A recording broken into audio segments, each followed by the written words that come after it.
যদি মজমা বলে কোরআন কাঁদে কি করা, কোরআন কাঁদে কি করা, তাহলে ওলামাদেরকে জিজ্ঞাসা করেন খেজুর গাছ কাঁদলো কি করা। এত বুখারী শরীফে আছে আল্লাহ রসুল খেজুর গাছে, মরা খেজুর গাছে পিঠ লাগায় জুমার দিন খুতবা দিতেন। যখন মেম্বার তৈরি হয়ে গেছে আল্লাহ রসুল মেম্বারে পা দিতে দেরি, খেজুর গাছ কাঁদতে দেরি করে নাই, চিৎকার দিয়া কাঁদতে ছিল, পুরা মসজিদে নববী শুনতে ছিল। আল্লাহ রসুল মেম্বার থেকে নাইমা আসছেন, পিঠে হাত বুলায় খেজুর গাছের গায়ে হাত বুলায় বলছে কাঁদিস না, তুই দুনিয়াতে আমাকে খেজুর খাওয়াইতে পারিস না, তোকে আমি জান্নাতে নিয়ে যাব, তুই খেজুর দিবি আমি মজা করে খাবো। তারপরে তার কান্না থামলো। মরা খেজুর গাছ যদি কাঁদতে পারে তা আল্লাহর কালাম কেন কাঁদবে না? আল্লাহর কালাম তো শুধু কাঁদে না, বদদোয়া দিতেছে, বদদোয়া। একটু আগেই বইলা আসছি ইসলামী প্রোগ্রামে, আপনাদেরকেও বলতেছি, যেই রোডটা আমার পিছে দেখেন এই রোড ছিল না, এটা ঢাকা ঢুকার একটাই রোড ছিল, ডেমরা দিয়ার। রানীমহল সিনেমা হলের সামনে দিয়ে ঘুরতে ঘুরতে ধরতে হতো। মাঝে মাঝে ওই ব্রিজ থেকে নাইমা যাত্রাবাড়ি পর্যন্ত আসতে আসতে দিনও পার হয়ে যেত। দিন দুটা গাড়ি পাচিনের রুট ছিল না। জানি না পুরাণ আছে কিনা এইখানে, পুরাণ হওয়া পাচ্ছে কিনা জানি না। এই যে পিছনের রোড দেখতেছেন, এখন 30 বছর আগের থেকে যাত্রাবাড়ি উন্নত কতটুকু? আরে বলেন না কতটুকু? একটা সংখ্যা বলে, 100 গুণ তো হবে, হবে না? 100 গুণ উন্নত 30 বছর আগের থেকে বেশি। আচ্ছা মাইনা নিনা 100 গুণ, ঠিক না? বেশিটা আপাতত রাখেন, ঠিক না? কিন্তু যাত্রাবাড়ির আসল বাসিন্দারা বলো 30 বছর আগে যে সুখ ছিল আজকে এই সুখ আছে কিনা? তাইলে উন্নতি হয়ে, আর উন্নতির কারণে তো সুখ হওয়া দরকার ছিল 1% হলো বেশি, ঠিক না? কিন্তু সুখ তো নাই। থামবে তো থামবে কি করে? কোরআনের তো আমাদের উপরে বদদোয়া লেগে গেছে। কোরআন তো বলে তোমরা উন্নত হইতে পারো, রাস্তাগুলা সোনার হইতে পারে, ডিজিটাল হইতে পারো, তোমরা সুপার ডিজিটাল হইতে পারো, আধুনিকের শ্রেষ্ঠ আধুনিকও হইতে পারো, কিন্তু কোরআনের বদদোয়া তোমাদের উপরে বর্ষিত হইতেছে, তোমরা কোনোদিন সুখী হবে না। কোরআন দিলেন, মৌলানা চলে আসছে, আমি সাজ্জাদায় চলে আসছি। তৃতীয় আল্লাহ কোরআন দিলেন, কিন্তু চুমা দিয়া দেখেন আল্লাহ মসজিদ দিলেন নিজের ঘর। 90% মুসলমান নামাজ পড়ে, শুধু বাংলাদেশ না ওয়ার্ল্ডে 90% মুসলমান নামাজ পড়ে। আমি সাজ্জাদায় চলে আসছি, এই জন্যই আমাদের দুরবস্থা। শুধু বুলি দিয়ে কিচ্ছু হবে না, নাইলে ফিলিস্তিনের যুদ্ধ, ইরাকের যুদ্ধ আমার চোখ বিয়োগে মিলে না। আমি দেখছি 14 বছর আগে ফিলিস্তিন, এই দুই চোখে, যোগ বিয়োগে আমার মেনে না। যেখানে ইব্রাহিম আলাইহিস সালামরে দেখা আসলাম ঘুমাইতে, খলিলুল্লাহ, ওইখানে বোন ফাটে কি করে? বাড়িগুলা মাটির সাথে মিশে কি করে? খলিলুল্লাহ তো শোয়া আছে। আরেকদিকে তো দেখা আসলাম মুসা কালিমুল্লাহ শুয়ে আছে, কসিবে আপনারে ও দিয়ে মুসা। 14 বছর আগের কথা দেখতেছেন, 70 জন নবীর কবর চিহ্নিত, 45,000 সাহাবার কবর ফিলিস্তিনে। আমি দেখা বলতেছি চৌকে, কোনো তারি তুরি খামি কিতাবই এলেন তো হুজুরগো কাছে আছে, আমার কাছে নাই। আমার কাছে যা আছে চোখে দেখা, যেটা মুসলমানের প্রথম কেবলা।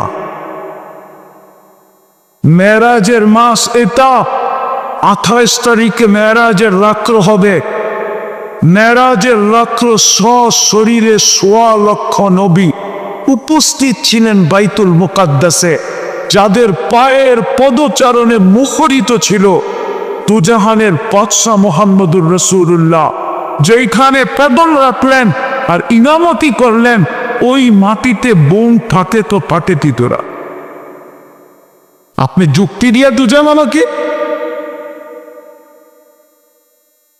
ইরাক মাটির সাথে মিশলো কি করে?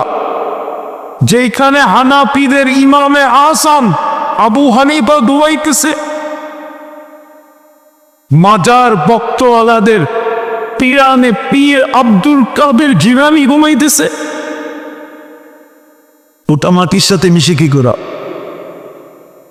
এত কিছু বলে পারে, তেরে মাটির সাথে মিশলো কি করে?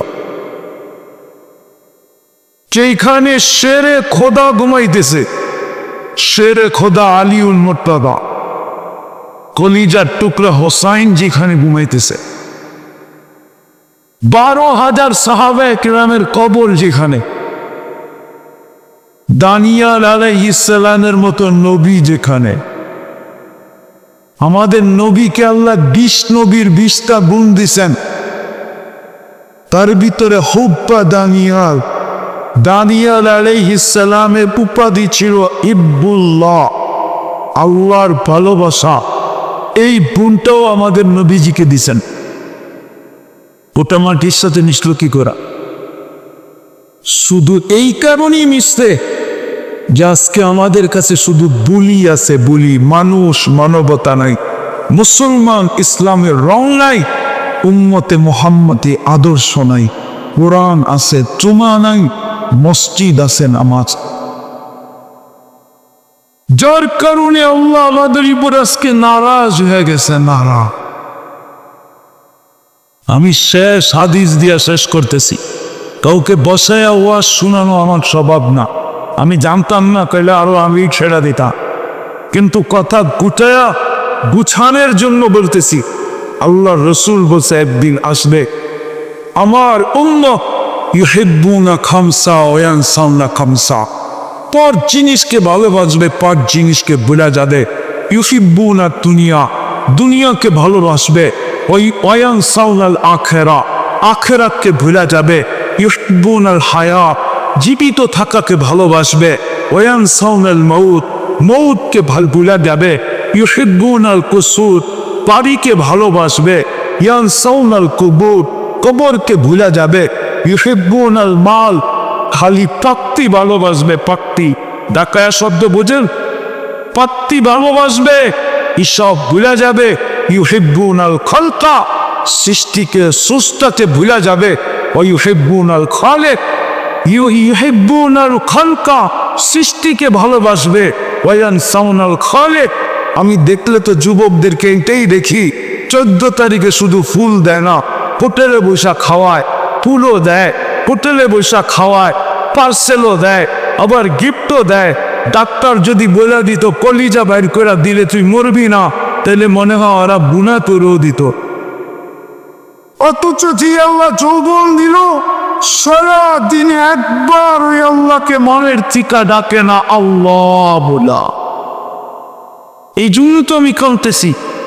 তখন আল্লাহ রসুল বলছে আনা বারিকুম মিনহুম আহুম বুরাআউ মিন্নি, আমি তোমাদের তাড়বো না, আমি তোমাদের দিকে তাকাবো না, তাকাবো না। আল্লাহ বলে দিছে বন্ধু আপনি তাকাবেন না, তাইলে আমি বলে দিব। তাইলে আমি আরেক হাদিসের অংশ দিতেছি।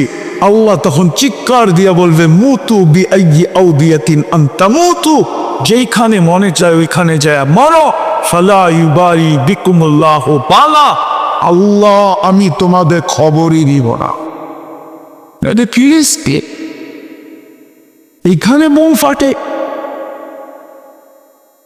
একটা যুক্তি দিয়া বলতেছি আপনাদেরকে, বলেন মদিনা মুনাওয়ারায় যদি কেউ একটা মিসাইল মারলো আর ওটা যদি ফাইটা মসজিদে নববী ধসলো, তাইলে আপনি সর্বপ্রথম কার দিকে আঙ্গুল উঠাবেন?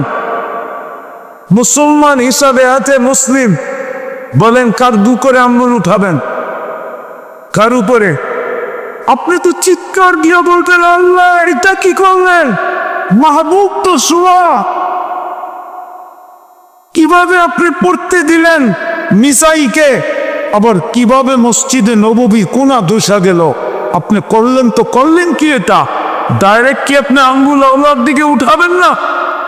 আমিও তো বলতেছি ফিলিস্তিন কি করে মাটিতে মিশলো। মুসলমান আসেন তওবা করি। পারবেন? পারবেন? কে পারবেন তওবা করতে? তাইলে মনের চিকা তওবা করেন, আল্লাহ অতীত থেকে তওবা করলাম, আমাদের তওবা কবুল করেন। নামান আজকের থেকে দুটা কাজ করেন, পারবেন? আজকের থেকে কোরআনটাকে ডেলি নিয়ে একটা চুমা দেন, চুমা। পারবেন? আর যুবকরা পারবা আজকে থেকে মসজিদ বইলা দিতে? আমার বিশ্বাস ওই দিন বদ্ধ পরিকর হয়েছে মনের ভিতরে, যেই দিন আমি দেখছি আমার যুবক রাস্তায় নামতে দেরি, নতুন স্বাধীনতা পাইতে দেরি হয় নাই। আমার বিশ্বাস 100-তে 100 দিলে আজকে যদি কুতুবখালীর যুবকরা মসজিদ ভরা দেয়, তো আমার বিশ্বাস কুতুবখালীর প্রত্যেক মানুষ নামাজি হইতে বাধ্য হবে। পারবা তোমরা মসজিদ ভরা দিতে? কে পারবা মসজিদ ভরা দিতে? আল্লাহ আমাদেরকে আমল করা তৌফিক দান করেন। ওমা আলাইনা ইল্লাল বালাগ। হযরতের কাছে মাপ চাই।